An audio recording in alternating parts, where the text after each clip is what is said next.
With the massive influx of players into Saudi Arabia this past summer, it was bound that we were going to do a Saudi Arabian tactic, right? So let's check one out.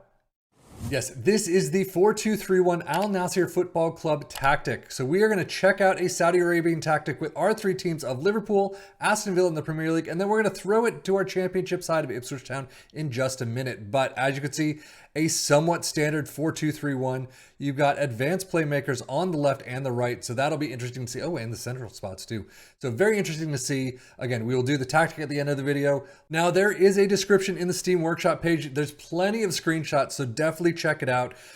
You can definitely see where they're going with this, but basically, Ronaldo was a beast with 74 goals this season. The tactic is a 4-2-3-1 without wingers, or rather with wingers who will play inside that will create a kind of sector with 5 midfielders in the middle.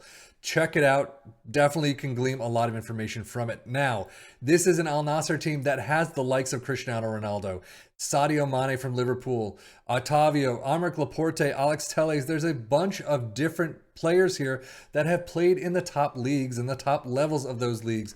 So it's very interesting to see, and I can't wait to see what Aston Villa and Liverpool can do with this tactic. So with that said, let's head into the Premier League. Well, I will say Cristiano Ronaldo will be very happy to see Manchester United pipping Liverpool to second place. 82 points for Liverpool in third, 70 goals for. Not very well done, I don't think. I mean, third place, yeah, it's okay. 82 points, not too bad, but we've seen tactics that they've done better. Now, the description of the tactic itself did say that Ronaldo himself got 74 goals. Unfortunately, Liverpool only getting 70 themselves. Aston Villa in ninth, still got Europa League, but 51 points, 60 goals. It didn't work as well as we'd hoped. Well, Liverpool do miss out on the Premier League title by quite a bit, but they pick up the EFL Cup against Fulham. That's at least a trophy right there. Unfortunately, out in the quarterfinals against, well, funny enough, Aston Villa, but 1-5, that is a doozy. And unable to pick up a second trophy, the Europa League final, 2-3 in extras against RB Leipzig. So overall, this isn't a tactic I would write home about just yet. Liverpool in third place, not bad, I guess. Runner-up in the Europa League, not bad, I guess, again. Quarterfinals against Aston Villa, FA Cup. I mean, you really, that's at least the domestic trophy you'd want. But you do win the Carabao Cup, at least you get something. So this one definitely should be an interesting take. Goals, 20 for Nunez, not bad. 19 for Salah, definitely well done. Assists, 22 for Szoboszlai, Trent with 19. And then average rating, 7.26 for Salah, Szoboszlai with 7.24, 7.23 for Trent. Overall, I mean, the stats say that you did a good job. Some of these things probably could have picked up a little bit better. Your table position could have been better, and you could have gotten at least another trophy. As we switch over to Aston Villa's side, out in the EFL Cup quarterfinals against Fulham, unfortunately, and then out in the FA Cup semifinals against Manchester United. But they do pick up Europa League next season because Europa Conference League final, they win against Rapid Vienna 3-0 after beating Fiorentina, Olympiacos, and Vitória de Guimarães. I mean, you do have a fantastic run except for one match against Olympiacos, but 6-0. Yeah, you deserve that trophy. So overall for Aston Villa, Premier League is not great. 9th place, not a good place to be in. Domestic cups, quarters in the Carabao Cup, semifinals in the FA Cup. You went kind of far, but winners of the Conference League is definitely the highlight of the season. So as we switch to Aston Villa's squad, 33 goals for Ollie Watkins. Fantastic job there.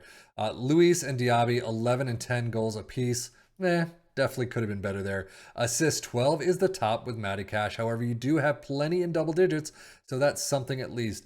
Average rating, Robin Olsen with 6 appearances, 7.25, but 7.19 for Alex Moreno. Liverpool's data hub showing clear winners in the dribbles per game category.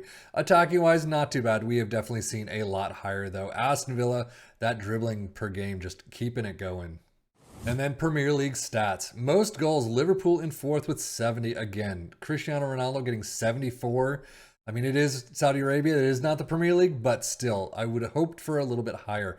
Aston Villa with 60, same kind of on their deal too. Fewer shots against Liverpool in 5th. Most possession, Liverpool in 6th. Dribbles made, Liverpool and Aston Villa, clear winners right there. Most tackles won, never there. Best pass completion, Aston Villa in 4th, Liverpool in 8th. Most shots for Liverpool in 3rd and Aston Villa in 7th.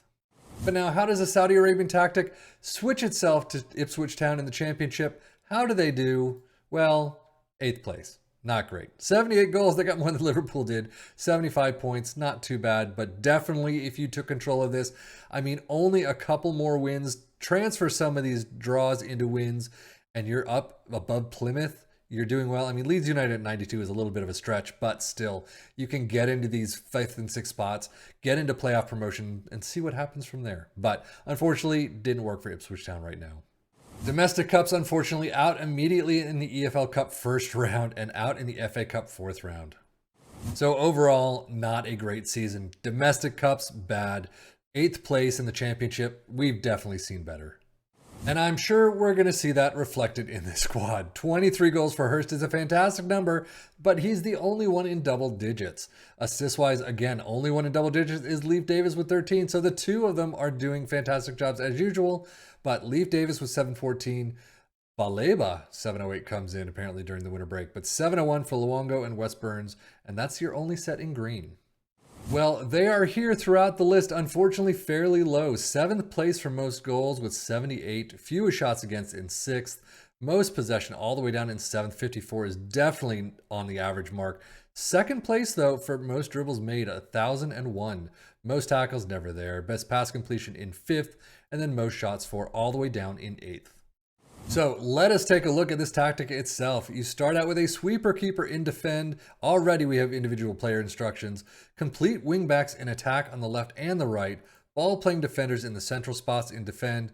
A box to box in support on the central line next to a ball winning midfielder in defend. Advanced playmakers all throughout, all in support, and then an advanced forward up front in attack. It is an attacking mentality, in possession, attacking with his wide, approach play is pass into space, overlap on the left and the right, focus play down the left and right, and play out of defense. Passing directness is shorter, tempo is slightly higher, mixed crosses, work the ball in the box, run at defense, and be more expressive. And then in transition, counter press, hold shape this time around, distribute to the back line, and then out of possession, a high press line of engagement, a lower defensive line, trigger press much more often, prevent short goalkeeper distribution, stay on feet, and step up more. But as we hit the home stretch, how did this do for our three teams? Ipswich Town in 8th place is not a fantastic place to be in. We've definitely seen them get up into higher spots in the table. How did Liverpool and Aston Villa do? I mean, Liverpool in third, with 82 points. Not bad. We've definitely seen better.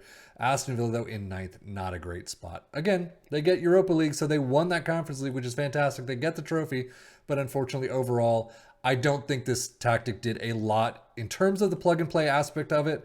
I don't think it did a lot for our three teams. But if you took control, you could do a lot better. Try it out with Al-Nassr and a Saudi Arabian team and see what it does. Again, that team is fairly stacked with former Premier League, La Liga players, so you can probably do a much better job with that team. But see how it works for you. And definitely check out the description. There is plenty there to glean some more information from. But that is it for me, Safi FM, for the Football Manager blog channel, saying thank you as always for watching. Take care and enjoy.